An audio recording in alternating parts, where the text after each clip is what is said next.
Salut les moldus, si cette vidéo vous plaît, n'hésitez surtout pas à vous abonner en cliquant sur le petit bouton rouge juste en dessous de la vidéo, comme ça vous ne louperez jamais rien et en plus ça me ferait vachement plaisir. Allez c'est parti, on y va.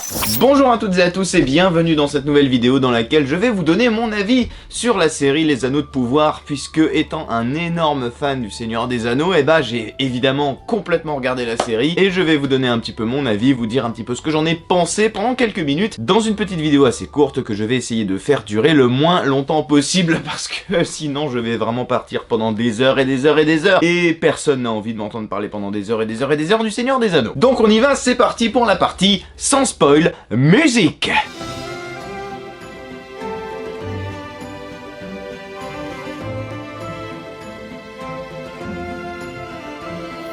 Nous sommes donc en partie sans spoil, donc dans cette partie je ne vais rien dévoiler de l'intrigue, je vais simplement donner un avis global et général sur ce que j'en ai pensé. Donc au tout début de l'épisode 1, donc là c'est pas du spoil, hein, vraiment c'est au tout début de l'épisode 1 et en plus c'est clairement dévoilé plus ou moins dans les trailers, on est donc en présence de Galadriel qui part à la recherche de Sauron parce que elle pense que Sauron, qui est censé avoir été détruit, a en réalité survécu et qu'il se cache quelque part en Terre du Milieu. Et à côté de ça vous avez plusieurs autres scénarios qui vont être dévoilés un petit peu à la Game of Thrones, c'est-à-dire que de temps en temps on va suivre ce qui se passe ici, puis de temps en temps on va suivre ce qui se passe à un autre endroit, etc. Et on va suivre à la fois les aventures donc de Galadriel, on va suivre les aventures des Pieds Velus, donc qui sont en fait plus ou moins les ancêtres des Hobbits, si j'ai bien compris. On va suivre aussi l'histoire de Arondir, qui est un elfe qu'on ne connaissait pas, enfin moi je le connais pas en tout cas. Et on va suivre aussi également les aventures de Elrond, donc qui eux vous connaissez puisque vous l'avez vu normalement dans Le Seigneur des Anneaux. Et petit à petit, au fur et à mesure de la série, eh bien on va voir un petit peu comment évoluent les enjeux de chacune de ces aventures, on va voir un petit peu comment les aventures des uns impactent les aventures des autres. Mon téléphone qui a sonné, désolé.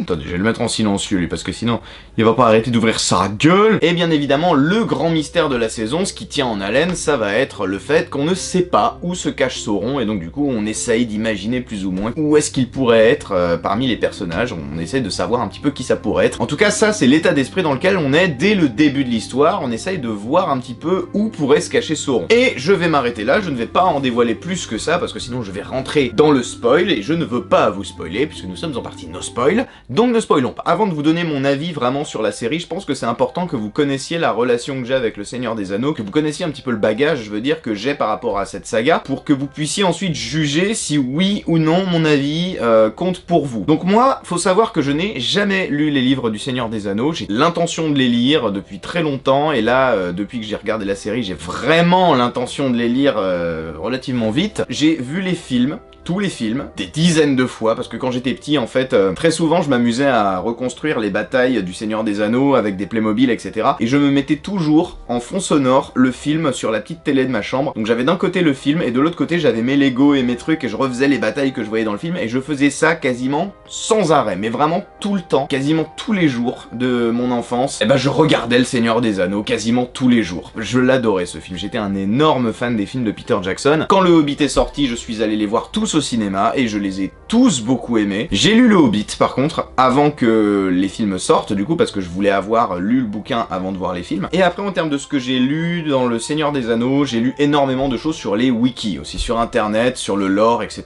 Par exemple Sauron, je connais globalement son histoire sans avoir lu le Silmarillion, etc. Ce qui fait que ça m'a un petit peu aidé à comprendre en fait ce qui se passe dans les Anneaux de Pouvoir. Et globalement du coup maintenant pour en revenir à la série Les Anneaux de Pouvoir, moi personnellement je l'ai adoré. Ça fait extrêmement longtemps que j'avais pas regardé une série où toutes les semaines à la première heure je prends mon petit déjeuner devant la série, je ne veux que personne me dérange avec mon chocolat chaud, mon jus d'orange, j'étais comme ça puis je regardais et j'étais trop content.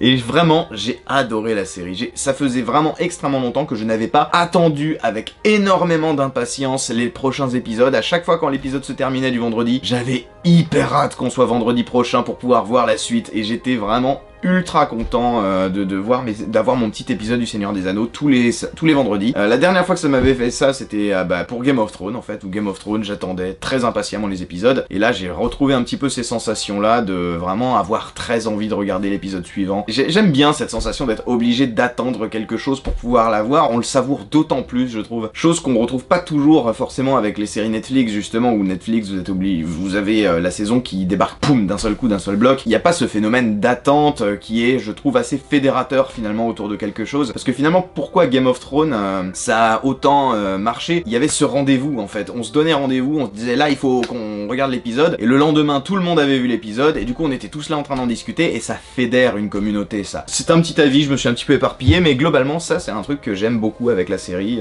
en l'occurrence, c'est que ce soit feuilletonnant comme ça. Et pour le coup, ouais, moi j'ai vraiment trouvé ça super chouette, c'est vraiment une très très bonne série je trouve. Il y en a plein qui ont pas aimé, il y en a plein qui ont dit que c'était pas bien, parce que c'était pas très fidèle à l'œuvre de Tolkien, etc. Alors il y a des choses qui le sont, hein, clairement, parce que sinon j'aurais pas réussi à comprendre certaines choses. Il y a quand même pas mal de points communs, et après c'est vrai qu'il y a beaucoup de choses qui sont pas super fidèles et pas très bien respectées, mais en même temps, ils nous avaient prévenu dès le début que ça allait être librement inspiré du Seigneur des Anneaux et de l'œuvre de Tolkien, mais qu'à partir de là, ils allaient faire plus ou moins une histoire avec quelques petits embranchements qui partent à droite à gauche par rapport à l'œuvre originale. Moi, du coup, j'ai rien contre ça. Je fais partie des gens qui comprennent totalement le fait que quand on dit que c'est librement inspiré, ils l'ont dit dès le début en fait, ils sont pas foutus de notre gueule, tu vois, donc en gros, dès le début de l'histoire, on le savait que ça allait partir dans des directions un tout petit peu différentes, et ça part pas dans des directions franchement différentes, quoi, ça reste quand même le gros bloc qui reste le même. Globalement,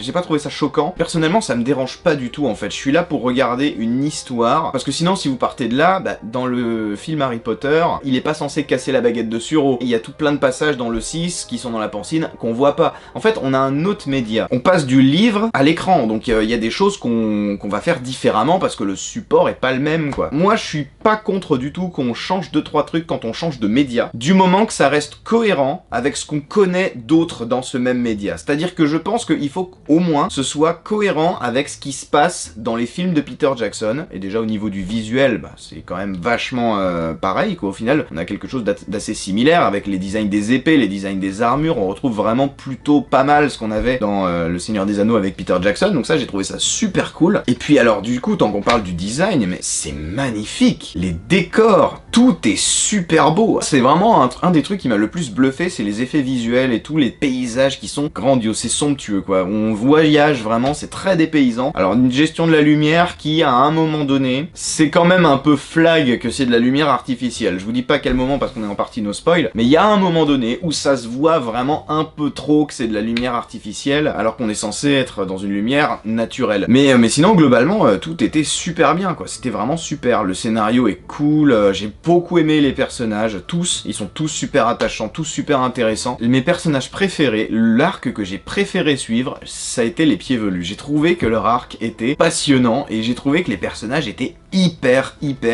attachants. Le personnage de Nori d'ailleurs, qui est vraiment extrêmement sympathique, on s'attache très vite à ce personnage. C'est un personnage, ils ont choisi une actrice qui, physiquement, rappelle un peu Elijah Wood. C'est une actrice qui rappelle beaucoup Frodon Sake. Ça m'a fait plaisir, mine de rien, c'est un petit truc, c'est bête, mais ça m'a fait plaisir. Je me suis dit, ah c'est cool, ils ont pris une actrice qui leur ressemble un petit peu, c'est marrant. Vraiment, les personnages des Pieds Velus, je les ai trouvés super cool. En fait, dans leur jeu d'acteur, il y a quelque chose qui m'a fait beaucoup penser, alors là c'est vieux, hein, je sais pas si beaucoup d'entre vous s'en souviennent de ça, mais est-ce que vous vous souvenez de l'Histoire sans fin? Voilà, et si vous vous en souvenez, est-ce que vous vous souvenez des deux gnomes? Et ils ont une manière de jouer qui est très dans la gestuelle, très dans l'exagération, très dans finalement l'expressionnisme, mais c'est super drôle parce que c'est des petits êtres assez amusants quoi, et qui sont censés être des ressorts comiques. Et dans Les Pieds Velus, j'ai retrouvé cette manière de jouer un petit peu, où tout est surinterprété, surexagéré, etc., surréagi, où quand ils sont étonnés, c'est pas juste ils sont étonnés en mode comme ça, ils vont faire avec des grands yeux énormes et puis des bouches avec une grimace de malade parce qu'ils exagèrent toutes leurs expressions, et j'ai retrouvé du coup cette manière de jouer que je voyais quand j'étais gosse dans l'Histoire sans fin. Les Pieds Velus sont les personnages que j'ai préférés, ouais, clairement. Donc voilà, bref, moralité, est-ce que je vous conseille de regarder Les Anneaux de Pouvoir? Oui, 1000 fois oui, c'est trop bien, c'est génial, moi j'ai adoré, je fais partie vraiment des fans de la série dès la saison 1 je pense, parce que pour l'instant je trouve ça super bien, et j'ai très hâte de voir la suite qui sortira en 2024 seulement, donc ça va être très long d'attendre. Je trouve ça à peu près normal parce qu'il y a beaucoup de gens, pareil, j'ai vu sur les réseaux sociaux que ça fait pas mal de débats, le fait que ça sorte en 2024, mais en même temps, quand on met autant de budget sur une saison 1, si ça marche pas et qu'on a déjà commencé à lancer le budget le même, du coup au minimum, pour la saison 2, alors que ça bide, oula, bah on perd du blé. Donc non, on fait pas ça, donc je pense que c'est normal. Je pense qu'ils ont peut-être voulu attendre de voir si la saison 1 allait prendre, et si ça prend, on lance la saison 2 et là on balance le budget, etc. Parce que faut pas oublier que c'est une série avec un budget absolument titanesque pour une série. Maintenant que vous savez un petit peu ce que j'en ai pensé de manière générale, nous passons donc à la partie avec spoil, dans laquelle on va entrer un peu plus dans les détails. C'est parti, partie spoil!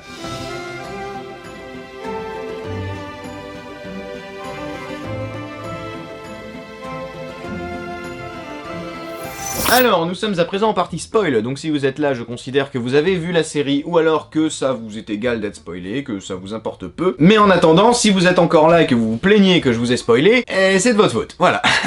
Et je vous préviens, je vais spoiler absolument toute la série, hein, donc il faut même avoir vu l'épisode 8 pour savoir ce que j'en pense là. Et alors pour commencer, je pense que je vais vous parler justement de ce que je disais par rapport aux lumières, où je trouve que c'est pas à un moment donné des lumières vraiment super bien et super géniales, c'est le moment où le volcan se réveille et où le Mordor naît. Et à ce moment-là, en fait, juste après dans l'épisode 7, du coup, il me semble, il y a tout l'épisode quasiment qui se déroule dans cette contrée, cette nouvelle contrée qui est donc le Mordor, et qui était anciennement les Terres du Sud, qui va être sous une lumière très rouge orangée, qui est censée, je suppose, représenter la lave du volcan qui... Voilà, qui est en train de couler, de jaillir de partout. C'est aussi, je pense, censé représenter le caractère sinistre de cette nouvelle terre qui est le Mordor. C'est-à-dire là, c'est censé être l'enfer en fait. Et du coup, c'est pour ça qu'on a cette lumière rouge qui est présente dans tout l'épisode. On est censé représenter plus ou moins les flammes de l'enfer. Voilà, ça y est, nous sommes au royaume des ténèbres quoi quand même. Donc là, ça rigole plus là. On ne peut plus avoir une lumière du soleil magnifique où il fait beau, etc.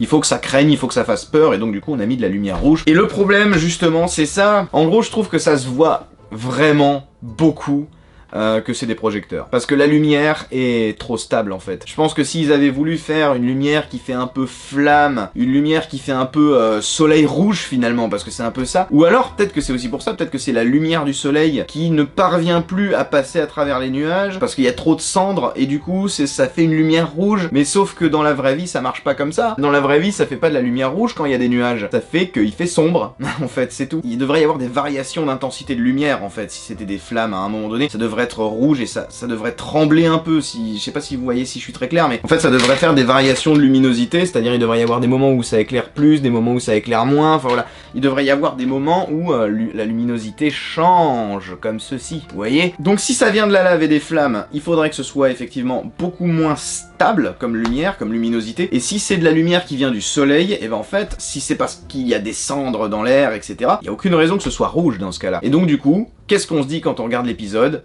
Bah on se dit que c'est des spots, et en fait moi j'avais ça pendant tout l'épisode, j'avais en tête que c'était juste des projecteurs avec un filtre rouge devant, ou alors des projecteurs qu'on a mis à une température assez basse, et du coup ça fait une lumière rouge. Ça te sort un peu du truc, parce que d'un seul coup ça te rappelle en plein visage que tu es sur un lieu de tournage, voilà, et tu n'es plus en terre du milieu à ce moment-là. Sinon globalement le reste est cool, le reste est plutôt chouette, j'ai adoré, mais vraiment adoré, donc comme je vous ai dit, le passage avec tous les passages avec les pieds velus, avec l'histoire comme quand on découvre l'étranger qui vient de la météorite, etc. Les trois personnages qui essayent de le retrouver, les espèces de magiciens chelous là tout en blanc, sont ultra stylés et sont super intéressants à suivre. D'ailleurs j'espère vraiment qu'on saura qui c'était ces mecs là dans une saison future. J'ai vraiment envie d'en savoir plus sur qui c'était ces gars là quoi. Ils sortent d'où? C'est des espèces d'adorateurs de Sauron, ces espèces de disciples? Est-ce que c'est Sauron qui les a créés pour le guider quand il allait revenir en Terre du Milieu, enfin, ou alors est-ce que c'est une genre de secte qui s'est créée toute seule sans que Sauron intervienne et que du coup ils sont eux-mêmes offerts pour mission de le retrouver pour le guider? Je sais pas trop, mais j'ai très envie de savoir qui c'est ces mecs-là. Ensuite, ce que j'ai adoré, mais vraiment beaucoup, c'est tous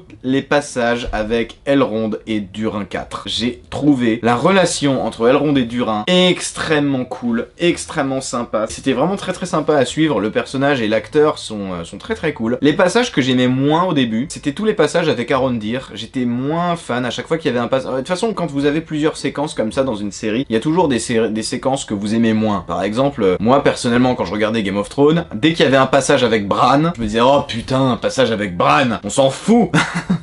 Bon, maintenant ça me le fait plus, mais à l'époque je m'en foutais, j'avais envie de savoir ce qui allait arriver à Arya, j'avais envie de savoir ce qui allait arriver à Jon. Bran, j'en ai rien à foutre un peu, quoi. Je le trouvais insupportable en plus, ce gosse. Et là, c'était un petit peu ce que je ressentais au début avec le personnage de Arondir. Je voyais pas très bien où ça allait, cette histoire-là, je voyais juste un elfe qui essayait d'aider des hommes de la Terre du Sud, etc. Et j'étais là, oui, bon...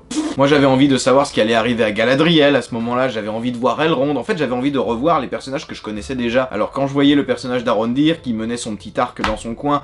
Oh, qui menait son petit arc, c'est joli ça, parce que c'est un elfe, donc il a un arc. Donc quand on suivait l'arc narratif de Arondir, je voulais voir avancer l'histoire des autres personnages. J'étais un peu saoulé par ces passages-là au début, mais au final ça s'est très vite dissipé, parce qu'au final les histoires se regroupent assez vite. L'histoire de Arondir rejoint une histoire assez intéressante justement au niveau des orques, quand il va rencontrer les orques la première fois, avec... ah, j'ai oublié son nom, le chef des orques là, le Uruk. Et là, à partir de là, ça devient assez intéressant. Le seul truc que j'ai trouvé un petit peu dommage avec ce passage-là, c'est peut-être, à un moment donné, il y a un warg, le premier warg qu'on voit dans la série. Ils auraient pu faire un effort quand même sur la modélisation du warg, parce que vraiment, ça se voit à 1000 km qu'il est fait en CGI, ce loup. C'est vraiment ultra flagrant. Et même à un moment donné, on le voit, il passe dans un espèce de tas de bois là. Même le tas de bois, ça se voit que c'est des images de synthèse. Le bois, quand il passe dedans, ça tombe pas du tout de manière naturelle. Ça se déplace pas du tout comme du vrai bois, quoi. Ça se voit complètement que c'est des effets spéciaux. Vous prenez, il y a 20 ans, dans les deux tours, vous aviez une attaque de cavaliers warg en plein jour, une vingtaine de warg qu'on voyait différents à l'écran, et ils étaient mieux faits. Là, il y en a un, 20 ans plus tard, il est moins bien fait. Là, par contre, je trouve que c'est le truc aussi pareil que j'ai trouvé pas cool,